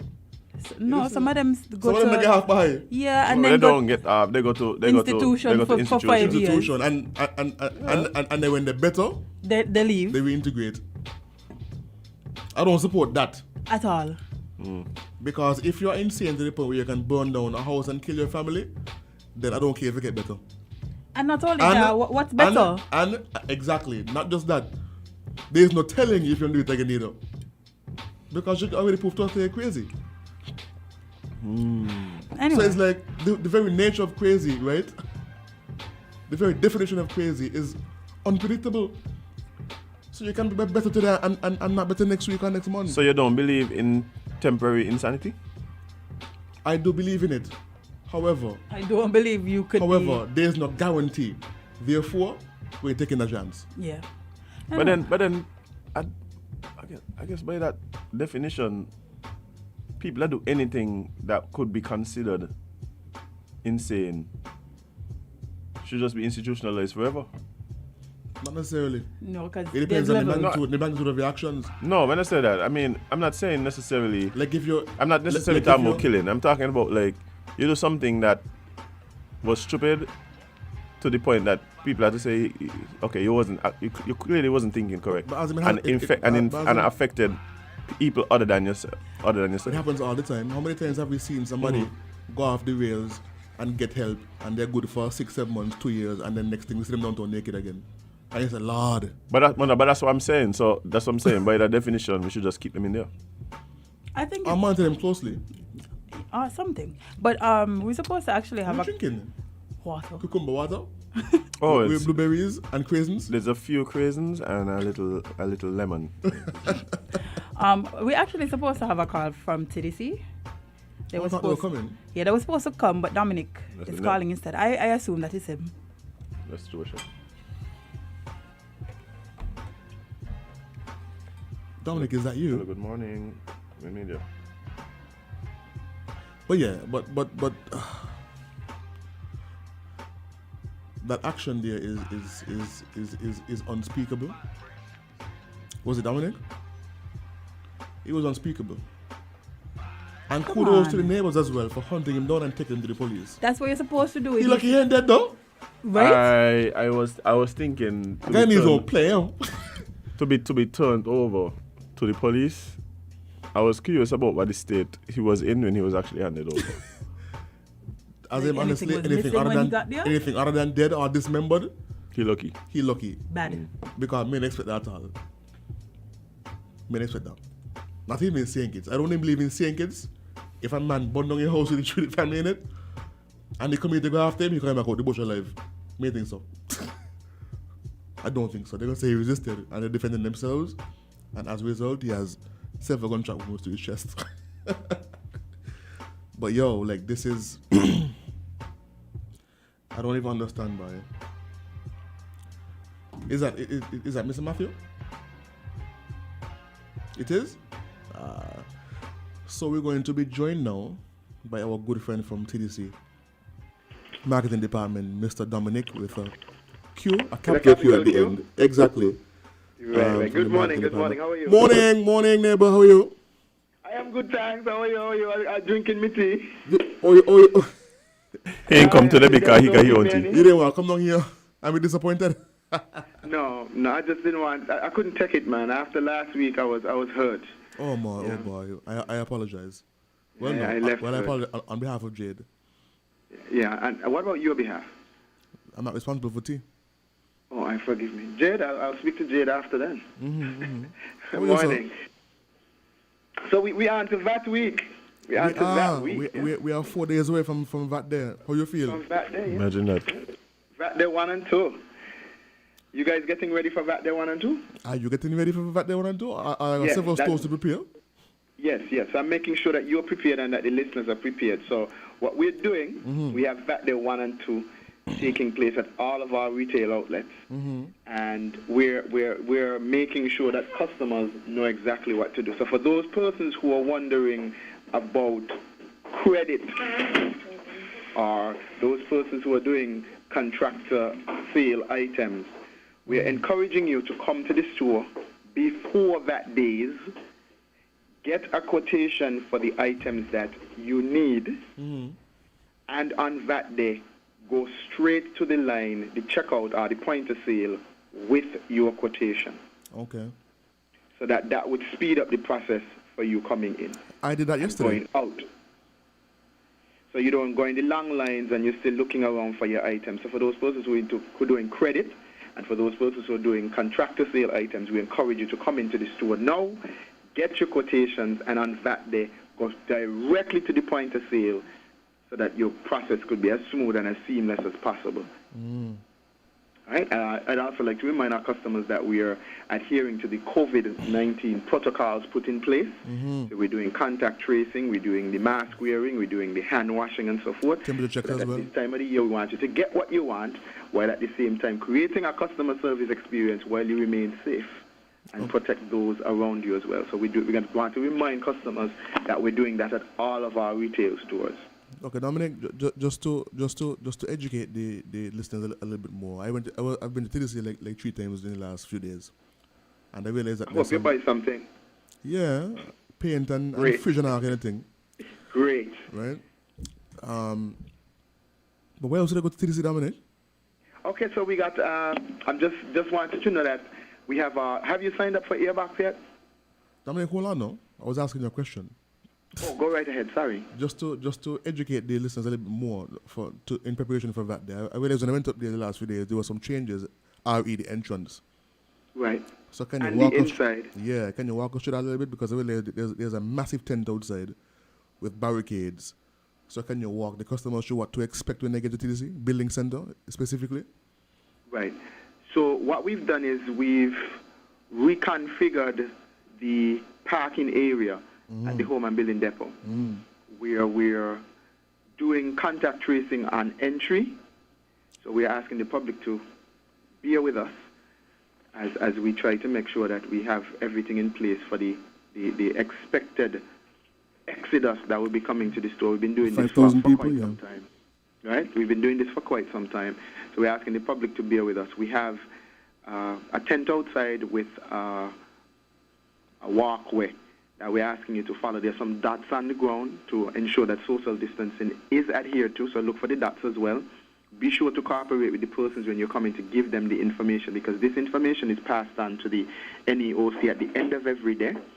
What kind of information will they be asking? Temperature checks as well, and we have some self-sanitization, hand sanitization stations right as soon as you get in. There are also new markers on the ground as well, so follow those markers when you're going to the point of sale. And for those persons who are coming in this weekend, be sure to look out for 10 items or less. Yes, we thought of those persons. We have a line. We will have a line specific for 10 items or less, and we will have a line for physically abled and the elderly as well when you come into the store. So while you didn't see those, Amali, those are some of the things that we have put in place for the customers ahead of the busy VAT day. Beautiful. So while you're getting the savings, we're protecting you as well. That. Right? That's that. Sorry, say that again. I could hardly hear you. Are you calling off a cell phone? If I whom? Are you calling off a cell phone? No, I'm calling from the office, actually. Really? Right, I'm calling from the office. I'm calling from the headquarters. The headquarters? Right, the headquarters. So far, calling from the headquarters. I didn't fly in today. From TDC Pentagon? But hexagon, this is the hexagon. So I flew in today. Now, in preparation for the sales as well, our staff has been very busy restocking our shelves. Yeah. So, Amali, the next time you visit, you will see some difference, Amali and crew. There will be some differences as well. The shelves are being stocked right now. For the last couple of weeks, our staff have been working very hard to make sure that we replenish shelves at the end of the day. So every time you come, you're going to see something totally different. Whether it's housewares, furniture, lawn and garden, you're going to see something totally different. Yeah. I'd also like to remind persons not to forget the paint promotions that we have going as well with Harrison Berger. When you get to the point of sale, be sure to collect your digital entry ticket for every 2 gallons of select Berger paints purchase, or to also make sure that you get your chance to dip to win with the Harris promotion. For every $100 you spend, you get a chance. Now, for those persons who have been wondering, well, what if I want to shop earlier? We have curbside available. Right. Remember, we have curbside. You dial, I'll give the number again. It's 662-8945 for St. Kitts and 662-8949 for Home and Building Depot Nevis. So you can shop from the comfort of your home. You WhatsApp those numbers. If you don't have the time to get in before, you could request a quote there as well. Okay. You can do that. You could also pay online there as well. So this is an option for persons who may not be able to come into the store ahead of that day to do so early. Okay. All right. One of the things we're working on, I'm just looking through since I'm in headquarters, make sure I give you all the options that we have. We are just on the verge of launching curbside for City Drugstore Nevis Limited. Okay. So you can have your prescription filled and pick it up at the store. So for those persons who were not in a position to come to the store to get your prescription filled, at City Drugstore Nevis Limited, to get your prescription filled, we are actually on the verge of launching that initiative as well. So persons could have access to the medication and the supplies that they need. How soon? By January? No.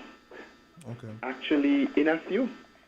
Just let me make sure that I get all the information right since I have you on the phone. Since I'm here in headquarters, I want to make sure I give you everything. Since you should be at the tip of my fingers.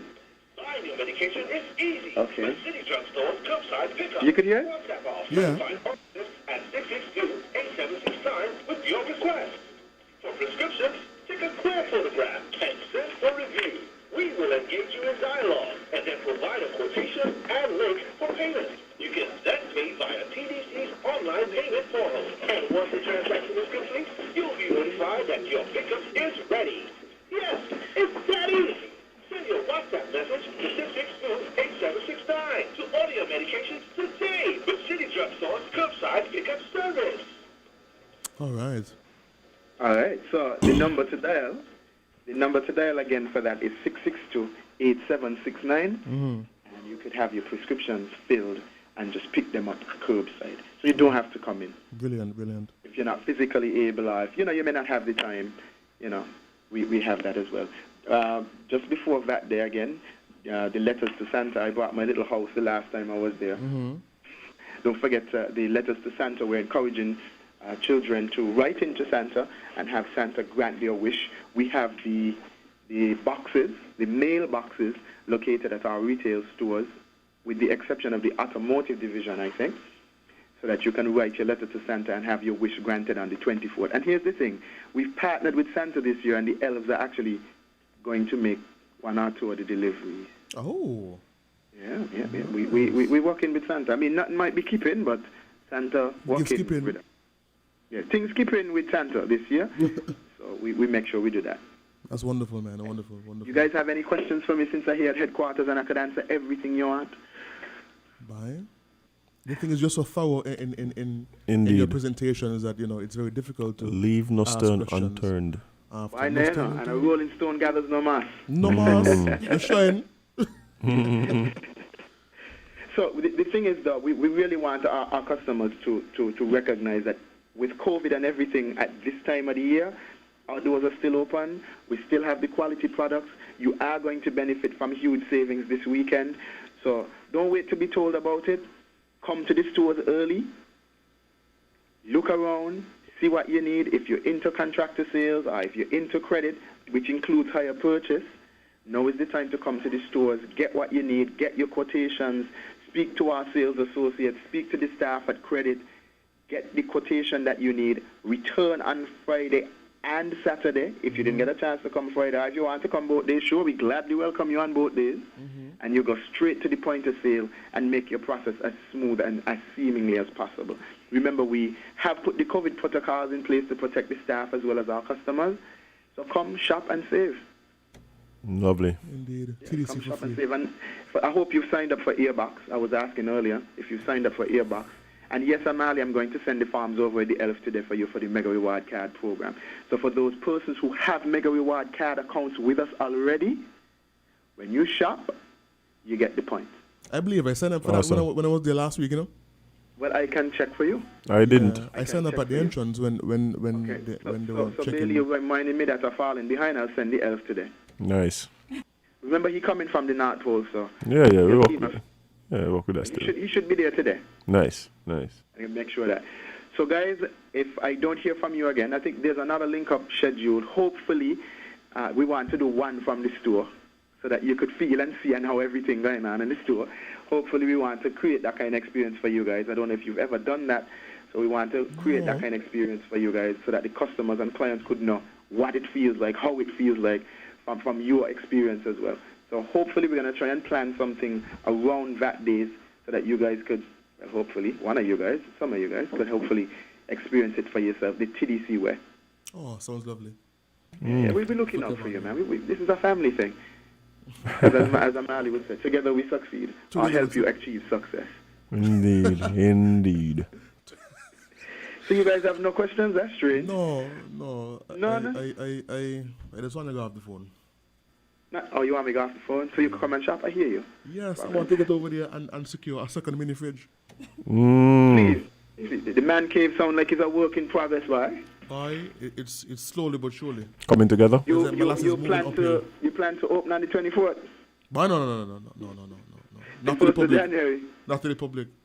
We have a soft opening on New Year's. Okay, well, thanks for the invitation. The early invite. You're always welcome, sir. You're always welcome. And the fridge will be stocked with guys, ice if you cold have no beers. questions, thanks again for the opportunity. And I hope that you and your crew would get a chance to experience that day with us this weekend. So I look forward to welcoming you to our store on the weekend, hopefully, so that you could experience the sales the TDC way. All right, we're excited. All right, well, thanks again, and have a good day. Have a good day as well, sir. All right, man. You too, thanks. All right, we'll just pause for a quick pause at this point, hear from our partners and sponsors, and be right back to some more Island Tea.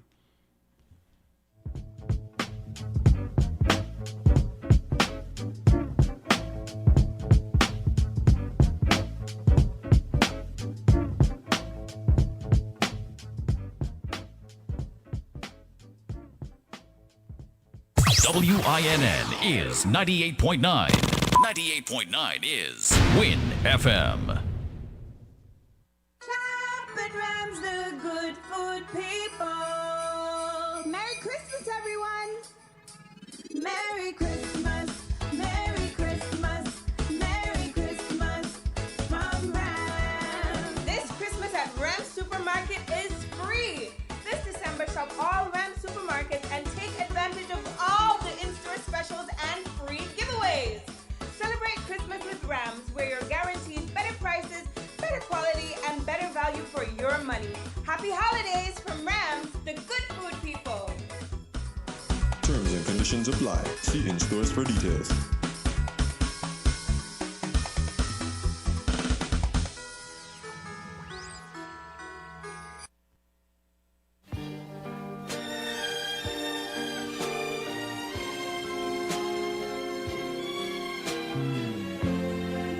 Have yourself a merry little Christmas.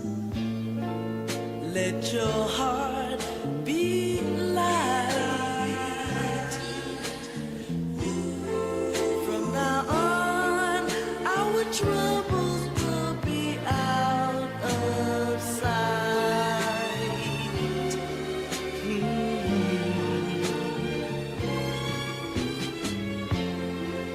Have yourself a merry little Christmas. Make the Yuletide gay.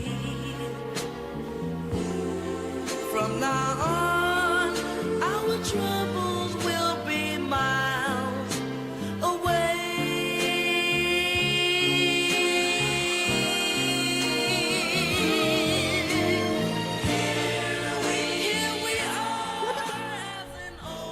And welcome back to Island Tea with your faves, Kevon and Amali. But Kevon is here in spirit. Not in truth? Not in truth. Not in the body. Not in the body. He's here in spirit. He's barely in his own body. Amali, His body is studying him right now. I don't think his spirit is in his body. So apparently they miss Kevon because they say Amali can't read. For sure? Yeah. I can't read, I can't see. I don't understand how they're not getting it. Like, you're blind. We've been saying this since the inception of the show. Amali is blind. Yeah. Matter of fact, 3/4 of 3/4 of the people in here are blind, because Kevon is blind, Azim is blind, Amali is blind, and my vision is not the best. So I'm to this man by. Yes. In his true Mr. Speaker voice. Amali can't see Amory. What's next? Something even more scary than a man burning down his family. Oh my gosh, Jed. You can't vex with me. Vex with the art. Vex with the news. There are millions of articles. And automatically populated. you select them by hand and by eye. Jed love these things. She loves these things. Not that she loves what's happening, but she loves being informed about them. Yes. And she kind of like. She likes to be that person at a party that's like, did you all know? No, don't do that. No, she don't. She don't like the did you all know. This is more like Minute. y'all ain't here about. Man, if you're not right, but yeah, that's how I usually start things. Amali? Anyway. What's the death toll on this one? Clear my throat. The death toll, probably thousands. if what I'm reading here is correct. Oh boy. A new variant, and I use quotes because that's what it's in, of coronavirus identified in UK. Yeah. Health Secretary says. Yeah. Wow. Yeah. Maybe I'll read this here. Are we to go home? I want to go home. Yeah, This is from Sky News. A new variant of coronavirus has been identified in the UK, which is believed to be causing the fastest spread in the southeast.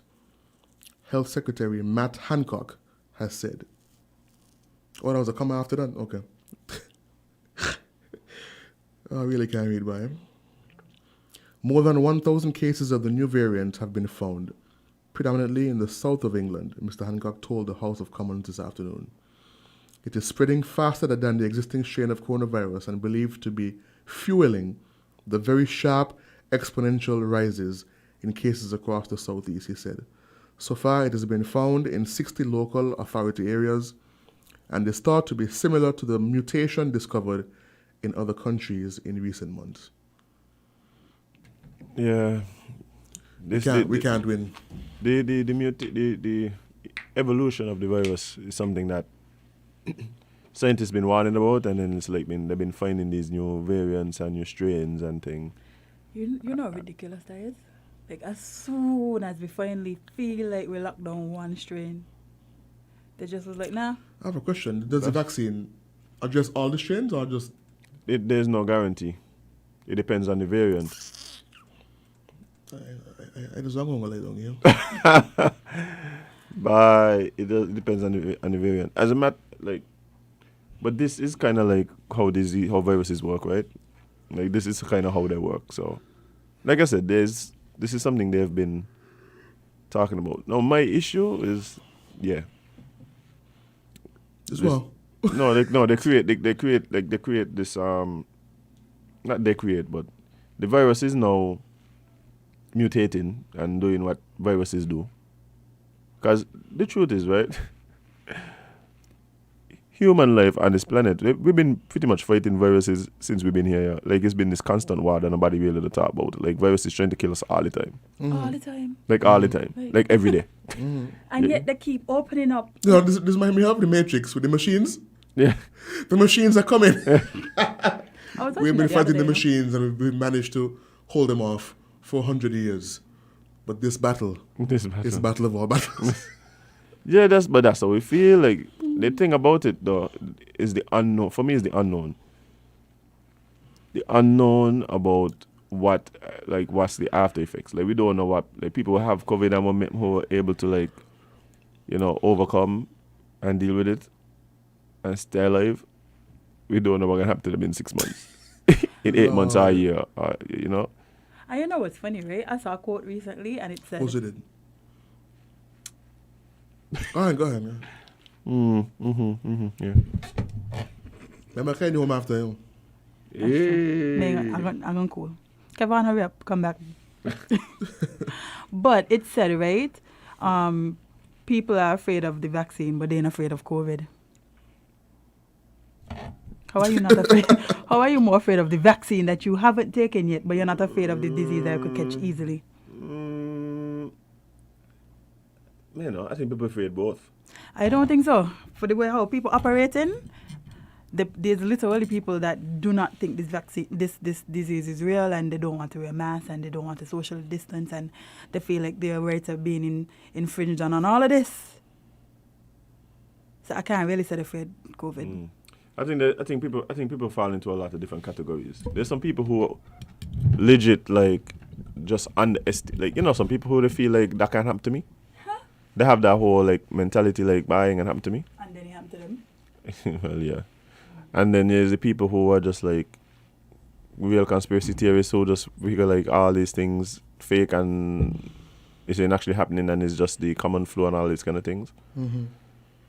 And then you got people who just like legitimately afraid of it or whatever, but then have a distrust of the government, not necessarily realizing that it's not really the government that's making the vaccines. So you could have a distrust of the government, but do you have a distrust of science? Yeah, thank you, Bonanza. We have a call. We have a caller. Caller, good morning. Welcome to Island Tea. Hello. Wow. Rude. Yeah. I think part of the issue too is that as much as we talk about these vaccines and things like that, we don't actually talk about the vaccine. Like people don't actually know how like vaccines get made, why they get made, they're made by who, like who funds it. Like nobody knows these things. I've never once went to the doctor and they said, so we have to give you an injection because like let's say I'm throwing up and I can't stop. Like I've never thought like let me question what in this vaccine before I take it. Because at that point you just want to feel better. You just want to stop throwing up. But you're sick. The whole point of vaccines is they give you something before you're sick. That is why people are able to question it. Oh, so if you're sick already and you get it, you're fine. But once you ain't sick before... Because you want the options at that point. but it's not a vaccine. Like that's the difference. Like the vaccine is literally to prevent you from getting sick. Right? So it's a different mentality as opposed to... when you're actually sick. And this is this is the medication. So why we don't like prevention? Why we prefer cure? No.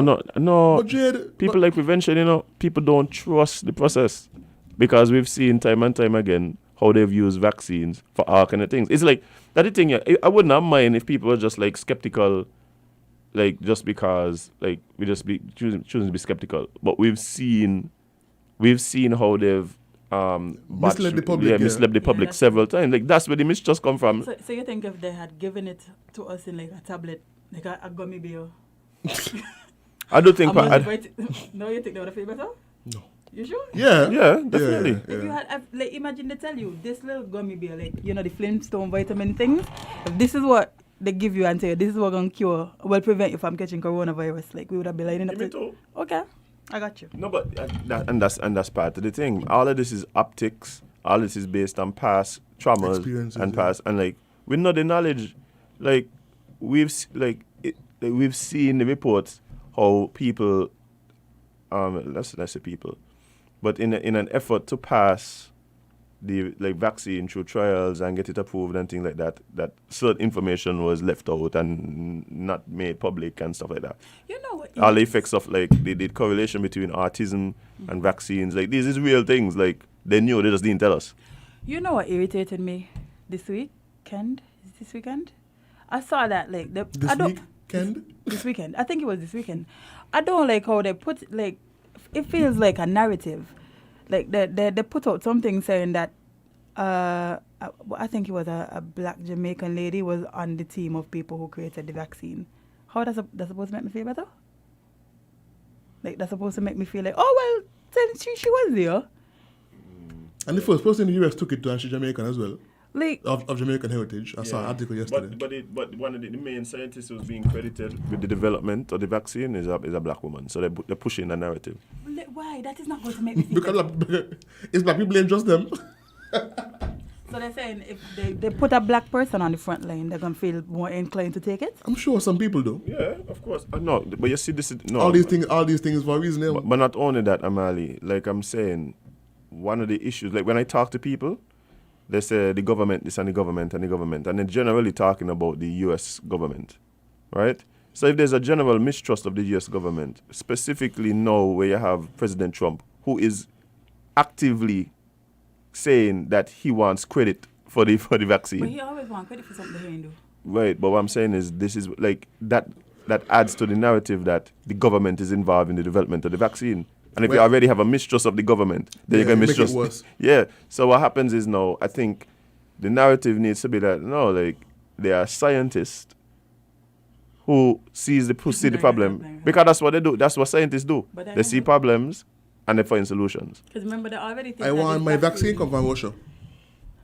Yeah, or Cuba. Yeah, realize Cuba. that, I would feel better for Cuba because Russia does poison people. Like Russia has poison that could just literally touch you and you just die. Yeah, but the probability of Russia and America conspiring to kill the world is high.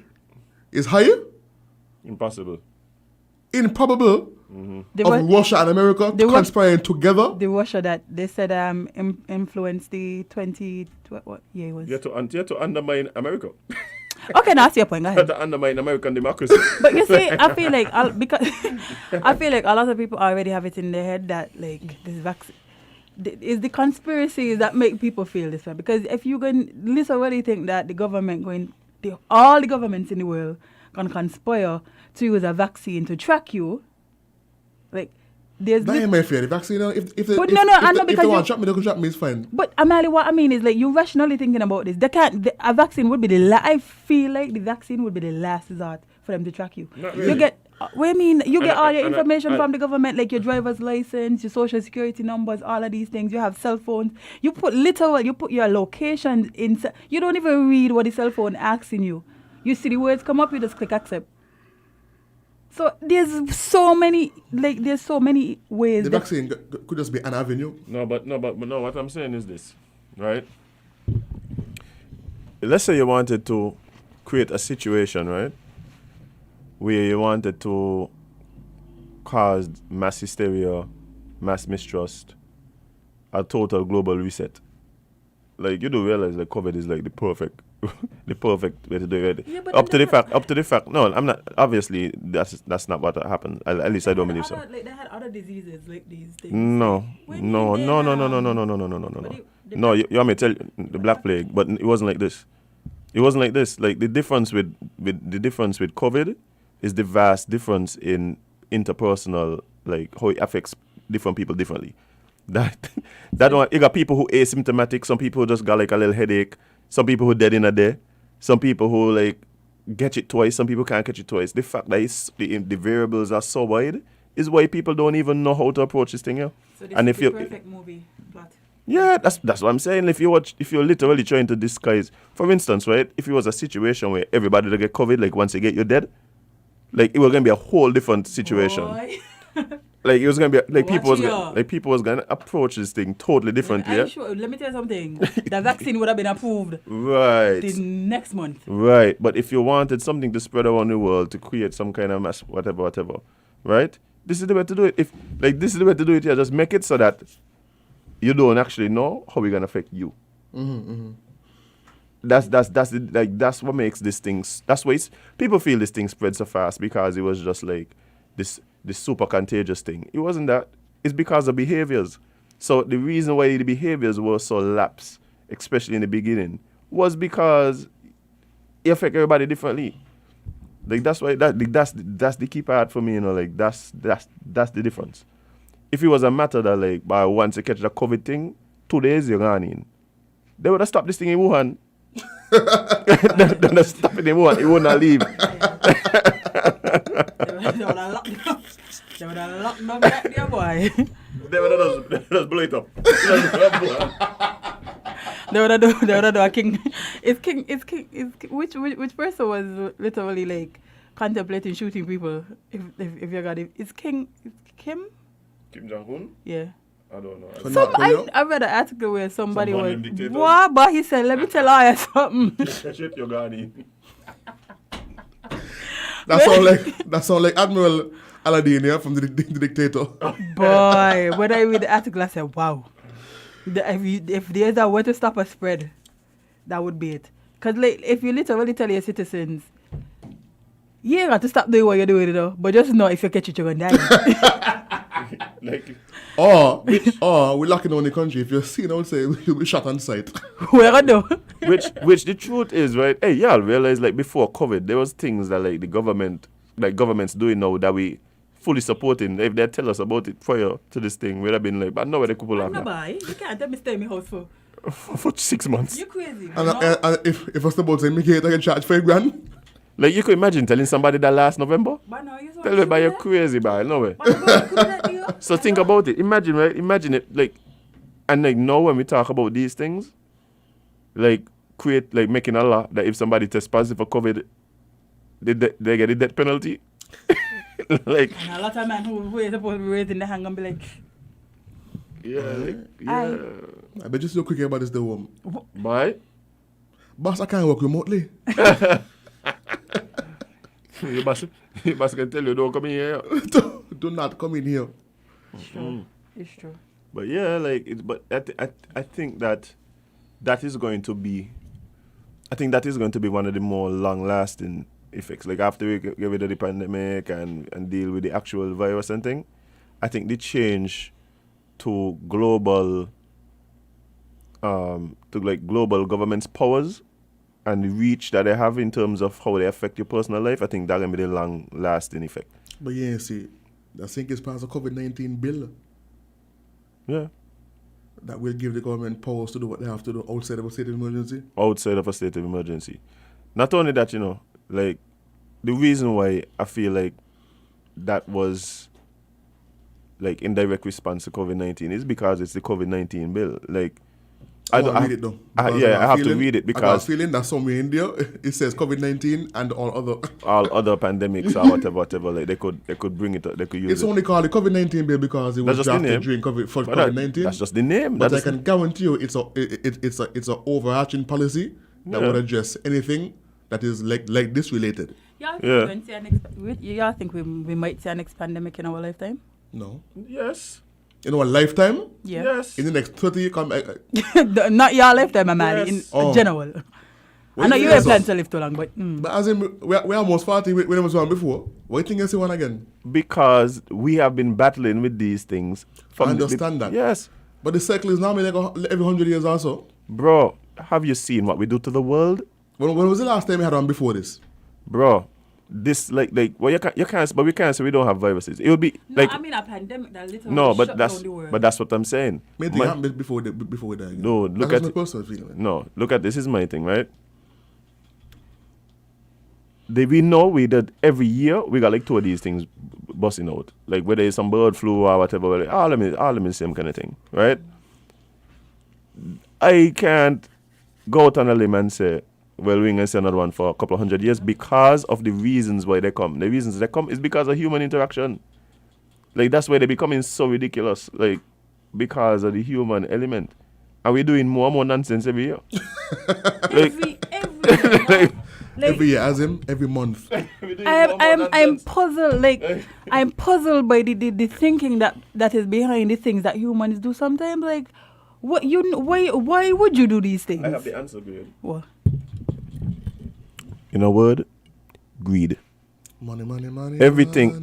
Actually, everything we do that's stupid. More. It's just greed. Like, greed is the... Like, people... And that's what people say, the love of money is...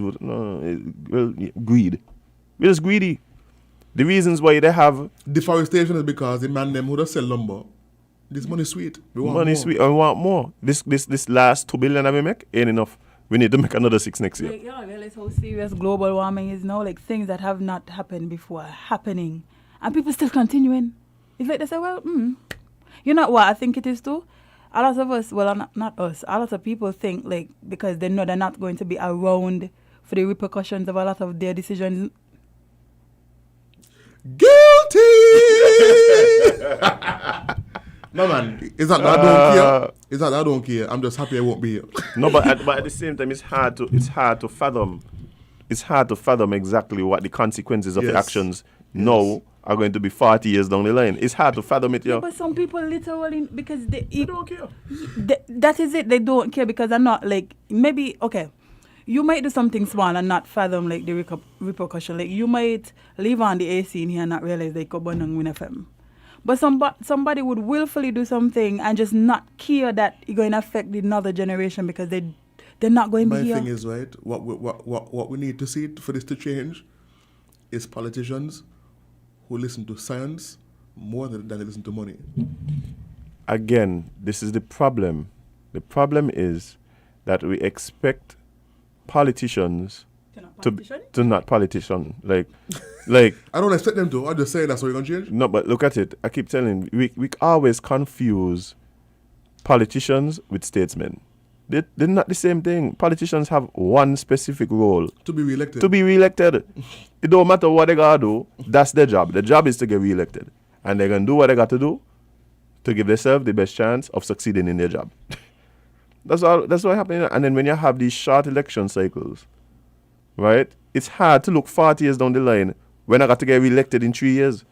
Like, so our policies, like, when was the last time we've seen a policy that directly speaks and plots out the course of the country as it relates to any specific goal or anything for 10 years, for 12 years, for 50 years? Like, they keep calling stadium.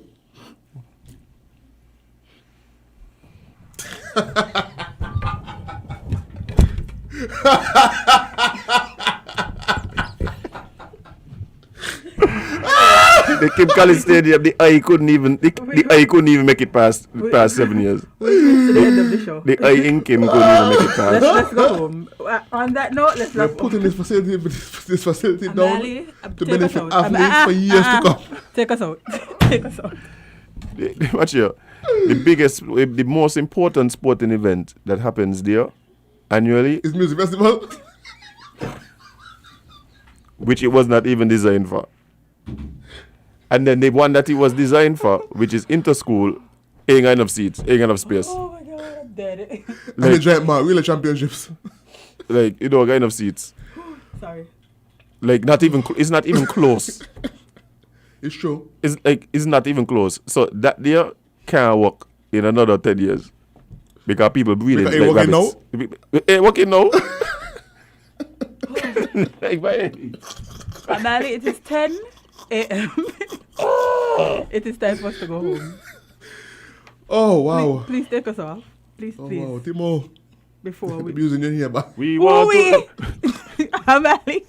The views expressed are by Amali and Amali. So Majid, I hear you write Big Lay song. We want to know. Timo, we want to know. Can you write it? No, you would have sound better. And with that... With that, we're going to leave. Wow. Oh, you see what Amali said was better. But I only... But what's it? It's as him saying, working at me. You saw that? That's what I'm talking about? I'm the one that said, that the Kim Collins Stadium was a great idea to serve the youth for years to come. That's it. As him disagreed with me and Jane saying that I bashing the government.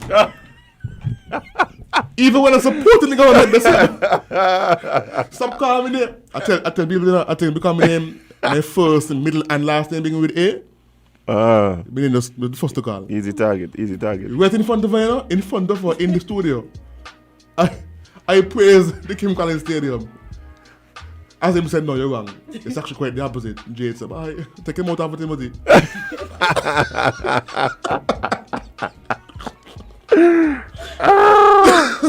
Boy. I do him, you know? I just go up in the mountain and start a family up there. See, my father earth. Even then they're going to say everything is my fault still. I don't understand why. Deforestation and mental. So the two sources of trouble in St. Kitts. Apparently it's Dougie and Amali. Yeah, man. Douglas and Amali, yeah. Douglas and Amali. I enjoy labor, see? Might as well. That's like when, you know what I mean, Harry Potter, when they go on to the sorting hat. Yeah, the sorting hat. You really slithering? I say, it feels slithering-ish. I can join labor. I can't take on this. Yeah. I feel more welcome there. More at home. I feel more at home. Next gen. Oh, boy. Good morning, Dougie. Hope you're listening. Friend of the show. Friend of the show, indeed. Hey. And Timo ain't come here. All know him. All know. As a matter of fact, and I'm going to tell you, I checked it maybe like last week. That interview is still, well, from those I went to, the highest viewed show, eh? With Douglas? Yeah. Must. And number 2 was Brantley, ain't it? Yeah. With the 10 man. Yeah, number 2 was Brantley. Yeah. We're going to get them back soon. In the new year. Friend of the show. In the new year, we're going to have back. Mark Drip. We want Timothy Sylvester Harris in here for the first show in January. You're going to lift him up and bring him? What you want to do to his back? I don't think anybody can lift him up and bring him. Anyway. He'll have to come in a vehicle. True. All black. Hey, you stop there, you know. Timo slimming down. I tell Isaac. Yeah, man, slimming down, man. Timo slimming down. Slimmers. Good body PM, yo. Yo, I know what's funny? When he have a health box, so he'd always come first, yo. I'll be the lame with him. It's not a race. Anyway, y'all, please have a safe day. Have a lovely day. Is he trying to come in here? Yeah, yes, we look back. Trying to come in here like you looky woman. He's a shot there. Watch your gun. Sergeant! Please drive safely. Don't drink and drive. Don't overtake anyone about. Indicate when you're leaving the about. And look out for our garbage collectors from solid waste. Indeed. Unsung